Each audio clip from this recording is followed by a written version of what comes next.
소위 우리가 말하는 필수 부족하잖아요. 그러면은 부족하다고 느끼는 거예요. 그래서 그건 부족하다고 느끼는 거지 부족하다라고 절대적으로 정의할 수는 없는 거죠. 저는 이제 지금 현재 광주광역시에 살고 있고요. 이제 학번으로 하면은 84학번이에요. 소위 말하면 386 세대의 원조, 예과 때는 수업했던 것보다 시위하는 시간이 더 많았던 세대라고 할까? 뭐 그런 세대였고요. 이제 저희 때 1차 의료나 이런 것의 중요성 부분들이 굉장히 많이 강조됐어요. 그래서 저는 처음에 이제 직장을 보건소부터 시작을 했고요. 보건소에서 진료의사 하다가 보건소장 한 10여 년 정도 했고요. 그다음에 시로 옮겨서 보건과장 거쳐서 복지국장을 했는데, 간부들은 3급부터는 이제 그 직렬이 좀 배제가 돼요. 그러면은 꼭 복지국장만 하는 건 아니고 제가 뭐 자치행정국장, 부구청장도 했고요. 또 문화관광체육실장도 한 2년 정도 했고, 코로나 하면서는 다시 복지국장 원복해가지고 복귀해가지고 또 더 일을 했거든요.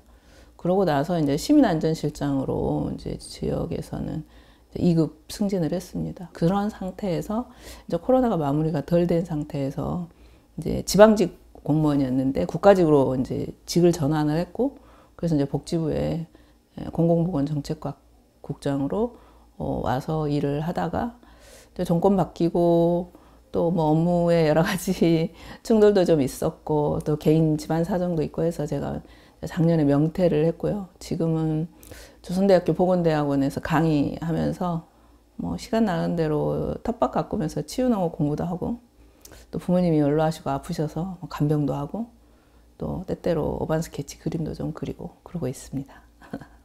제가 보건소장 할 때 전국에 한 257개 보건소가 있었거든요. 그 중에 한 100명 정도가 의사 출신이었어요.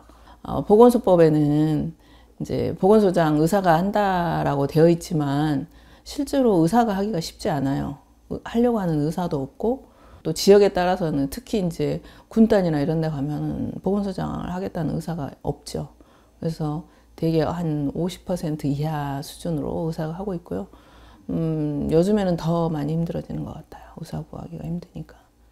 근데 앞에 말씀해 주실 때 의사 모가 모자란다고 하셨었는데, 우리나라의 의사가 조금 부족하다고 느끼시는 걸까요? 이제 의사가 부족하다는 거는, 응급실을 저희가 뺑뺑이를 할 때 응급환자가 오면 의사들이 다 와서 일단 봐줘야 돼. 근데 뭐 우리가 의사가 없어서 못 본다?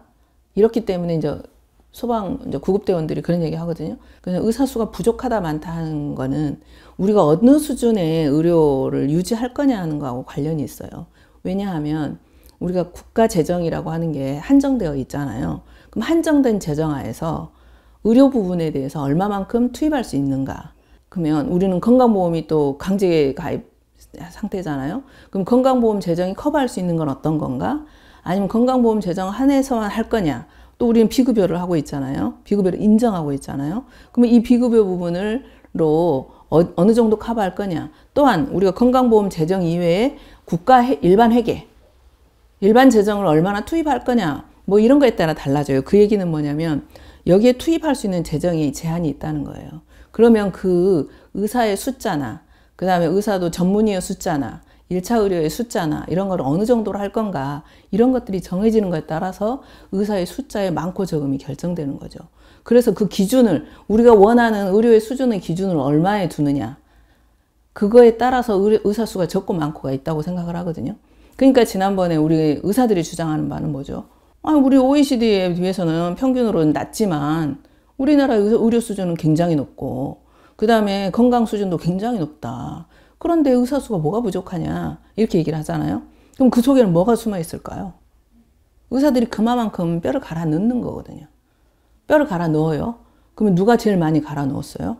전공의들이 제일 많이 갈아 넣어줬거든요. 그러면 더 갈아 넣게 할 거냐?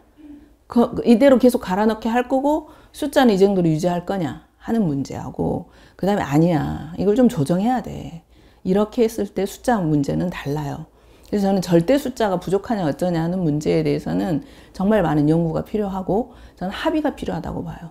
우리는 이런 정도 수준의 OECD 건강 수준의 건강 지표를 이만큼 유지해야 돼. 그럼 그걸 유지하는데 의사가 어느 정도 노동력을 투입해야 돼. 그 다음에 국민들이 원하는 수준의 그 의료 요구 이런 거 이만큼인데 그 중에 그걸 어디까지 들어줘야 돼. 그러면 그때 필요한 의사가 이만큼이야. 그럼 그 숫자를 조정하는 거예요. 그러면 그 숫자가 맞냐 적냐 지금 상태에서 저는 단언할 수는 없어요. 그러나 제가 의사수가 좀 부족한 것 같아 라고 느끼는 거는 제가 현재 저는 공직에 있었잖아요. 30년 동안. 그렇기 때문에 그 주변을 보는 거예요. 그러면 공직의사 많이 부족해요. 필요하거든요. 전문가들이 필요해요.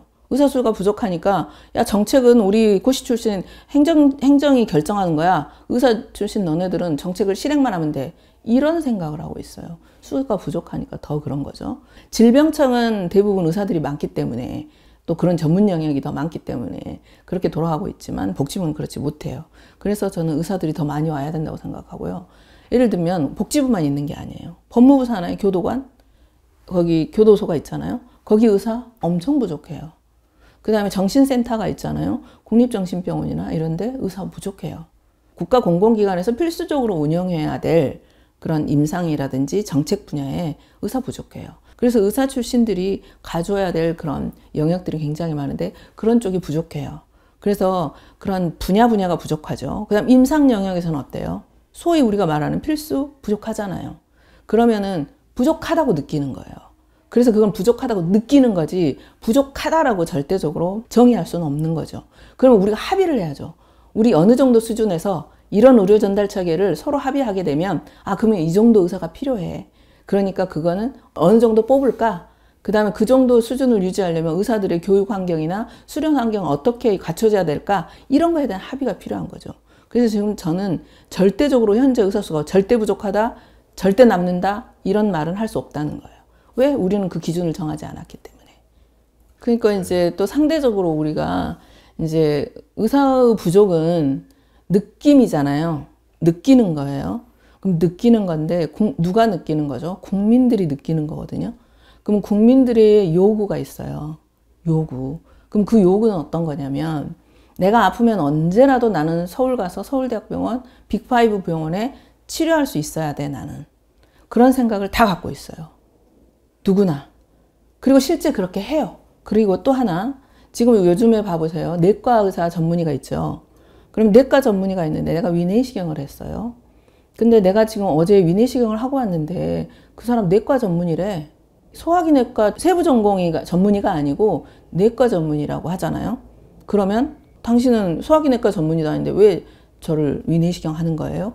이게 우리의 머릿속에 국민들 머릿속에는 있는 거예요. 그래서 내가 간이 아파. 그러면 간담체 전공하는 의사한테 전문의한테 가는 게 맞지. 그냥 내과 의사? 아니면 그냥 외과 의사? 내가 간암이 왔어요. 그 옛날에는 외과 의사가 다 했죠. 근데 요즘 간담체 전문한 외과 의사가 하지 않으면 이건 안 되는 거예요. 심지어는 그게 나중에 법원, 의료사고가 났을 때 법원 판결에까지 영향을 미쳐요. 그럼 우리 국민들의 요구 수준은 그 정도인 거예요. 그러면 소아과 의사가 있잖아요. 소아과 의사들이 소아과 의사 많다고 하죠. 응급실 뺑뺑이가 왔어요. 열이 나요. 그러면 나는 소아암 전공하는 소아과 의사야. 열나는 환자 그냥 나 못 봐. 배가 아프다 그래요. 난 소아암 전문의 의사인데 나 그거 못 봐. 그럼 소아과 의사는 한 10명 있어요. 근데 그 중에 소화기내과 하는 사람 1명이에요. 그럼 어떡할까요? 그러면 우리는 통상 소아과 의사가 10명이나 되는데 소아 배 아픈 애를 못 본다고? 지금 오늘 당직한 의사는 소아암 전공하는 의사예요. 그럼 못 보는 거예요. 우리 국민들은 응급실에서 나를 봤던 소아과 의사가 내가 배가 아픈데 소아암을 전공하는 의사가 봐서 뭔가 문제가 생기면 문제 있는 거. 왜 네 전공도 아닌데 봤냐? 이런 정도로 우리 국민들의 수준은 그 정도에 있어. 눈높이는. 그러면 그 눈높이에 맞추다 보니 그러면 의사는 더 부족한 거예요. 신경외과 아산병원에 신경외과 뇌출혈이 있었는데 사망했잖아요. 신경외과 의사 많아요. 그럼 뇌출혈하는 거 그걸 직접 시술하거나 수술할 수 있는 의사 숫자 없어요. 2-3명? 1명 학회 가면 없어요. 과거에는 어떻게 했는가? 응급실 안에서 세부분과 전문의까지 따져서 보지 않은 시절에는 먼저 게이트키퍼 역할을 하는 파트가 연결이 있었어요. 근데 그게 나중에 뭘로 연결되죠? 만약에 뭔가 문제가 발생했을 때 세부분과 전문의까지 따지는 사례가 있는 거예요. 그러면 누가 보려고 할까요? 안 되죠. 그리고 수련 과정도 이제 점점 그렇게 고착화된 거예요. 우리가 대학병원에서 외과 전공하면은 전문의 따가지고 나오고 세부 전문의까지 간담체를 했어요. 세부 전문의까지. 맹장 수술 할 수 있을까요? 없을까요? 못 한다 그래요. 그게 우리의 현실이잖아요. 그러면 의사가 부족하다는 말을 하려면 그런 문제까지 따지고 들어줘야 되는 거예요. 소아과 의사는 많은데 배 아픈 소아 환자를 볼 의사 숫자는 없어. 몇 명 안 돼. 소아과 의사는 많은데 소아암 환자를 볼 수 있는 사람은 몇 명 안 돼. 이건 없는 거예요. 광주 전남에 소아암 환자를 볼 수 있는 의사 한두 명밖에 없어요. 그럼 어디로 가요? 다 서울로 가는 거예요. 전남대학교에 암센터가 있어도. 그게 부족하다고 국민들이 부족하다고 느끼는 거예요. 그러면 어떤 합의를 해야 될까요? 내가 배가 아프면 무조건 소화기만 보는 소아 전문의만 꼭 봐야 하는가? 보도록 해야 하는가? 응급실 안에서 어떤 시스템으로 돌아가야 하는가에 따라서 게이트키퍼 역할을 어느 수준까지 하게 해야 되는가에 따라서 의사 수는 부족할 수도 있고 남을 수도 있는 거예요. 그러한 논의가 우리는 한 번도 이루어지지 않았어요. 방금